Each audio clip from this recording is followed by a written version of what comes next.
Welcome to Shernaz kitchen. ഇന്ന് ഞങ്ങൾക്ക് വേണ്ടി കൊണ്ടുവന്നത് ചിക്കൻ കടായിൻ്റെ ഒരു റെസിപ്പിയാണ്. വളരെ ഈസിയാണ് ഈ റെസിപ്പി ഉണ്ടാക്കാൻ വേണ്ടിയിട്ട്, വളരെ ടേസ്റ്റുമാണ്. നേരെ റെസിപ്പിയിലോട്ട് പോകാം. അതിന് വേണ്ടിയിട്ട് ചിക്കൻ എടുത്തിട്ടുണ്ട്. അത് ഞാൻ വൃത്തിയാക്കി എടുത്ത് വെച്ചതാണ്.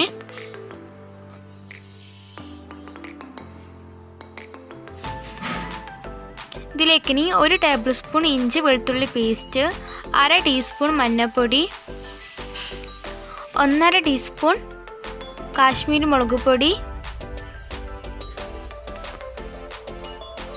ഇതെല്ലാം ഇട്ടിട്ടൊന്ന് മിക്സ് ചെയ്യാം.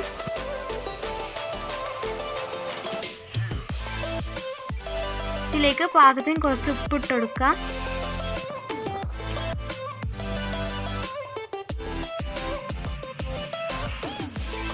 ഇനി ഇതിലേക്ക് 1 ടേബിൾ സ്പൂൺ കോൺഫ്ലോർ ഇട്ടിട്ട് ഒന്ന് മിക്സ് ചെയ്തെടുക്കാം. നമുക്ക് നല്ല മിക്സായി വന്നിട്ടുണ്ട്. ഒരു പാനിലേക്ക് നമുക്ക് ഓയിൽ ഒഴിച്ച് കൊടുക്കാം. ഓയിലൊക്കെ ചൂടായിട്ടുണ്ട്. ഇതിലേക്ക് നമുക്ക് ചിക്കൻ ഇട്ടൊന്ന് പൊരിക്കാം.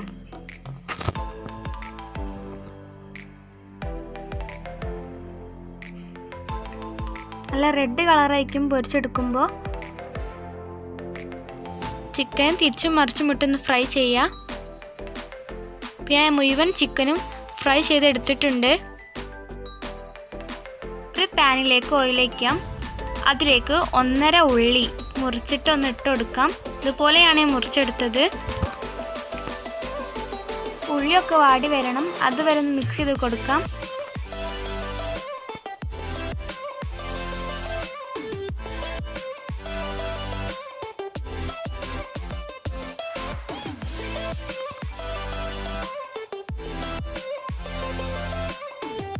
ഇതിലേക്ക് ഇനി ക്യാരറ്റ് ഇട്ട് കൊടുക്കാം. 4 ടേബിൾ സ്പൂൺ ഉണ്ടാവും സ്പൂണിൻ്റെ ഒരു അളവിൽ. പിന്നെ വേണ്ടത് ക്യാപ്സിക്കമാണ്. 1 ക്യാപ്സിക്കം മുഴുവൻ ഇതിലേക്ക് ഇട്ടിട്ടുണ്ട്. ചെറുതായിട്ടൊന്ന് മുറിച്ചിട്ടാണ് ഇതിലേക്ക് ഇട്ട് കൊടുക്കാൻ വേണ്ടിയിട്ട്. പിന്നെ വേണ്ടത് ചപ്പാണ്. ഇതെല്ലാം ചേർത്തൊന്ന് മിക്സ് ചെയ്തെടുക്കാം.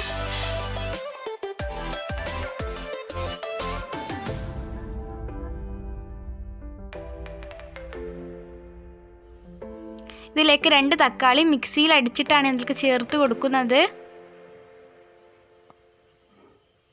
എന്നിട്ടൊന്ന് മിക്സ് ചെയ്യാം.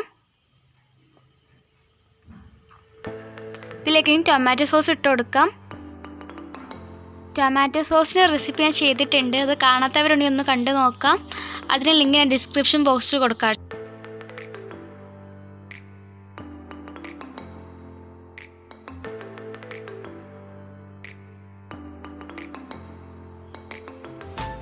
ഇതിലേക്ക് ഇനി ഗ്രീൻ ചില്ലി പേസ്റ്റാണ് ഇട്ടെടുത്തത്. 2 table spoon green chilli paste.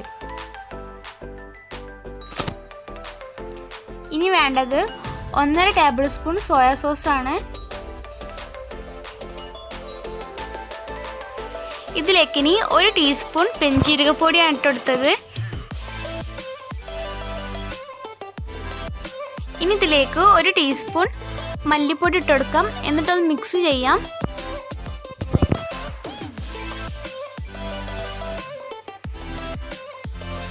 ഇനി ഇതിലേക്ക് മുളക് പൊടിയാണ് ഇട്ടെടുത്തത്. 1/2 ടേബിൾ സ്പൂൺ മുളക് പൊടി. ഇതെല്ലാം ചേർത്തൊന്ന് മിക്സ് ചെയ്യാം. ഇതിലേക്ക് പാകത്തിന് ഉപ്പ് ഇട്ടെടുക്കാം. പിന്നെ വേണ്ടത് ഫ്രൈ ചെയ്ത ചിക്കനാണ്. മസാലയുമായിട്ട് നല്ല മിക്സ് ചെയ്തെടുക്കാം. ഇതിലേക്ക് 1/2 കപ്പ് വെള്ളം ഒഴിച്ച് കൊടുക്കാം. എന്നിട്ടൊന്ന് മിക്സ് ചെയ്യാം. ഇപ്പോൾ കുറച്ച് ഉപ്പ് കുറവുണ്ടായിരുന്നു, അപ്പോൾ ഞാൻ കുറച്ച് ഉപ്പ് ഇട്ട് കൊടുത്തിട്ടുണ്ട്. ഇതിലേക്ക് 1 ടീസ്പൂൺ കുരുമുളക് പൊടി ഇട്ടെടുക്കാം. എന്നിട്ടൊന്ന് മിക്സ് ചെയ്യാം.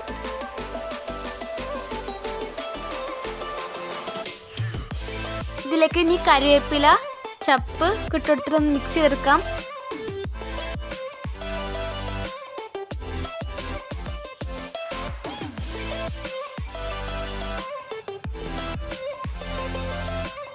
അപ്പോൾ കറിയൊക്കെ കുറുക്കി വരാൻ തുടങ്ങിയിട്ടുണ്ട്. അപ്പോൾ നമ്മുടെ കടായി ഇവിടെ റെഡിയാണ്.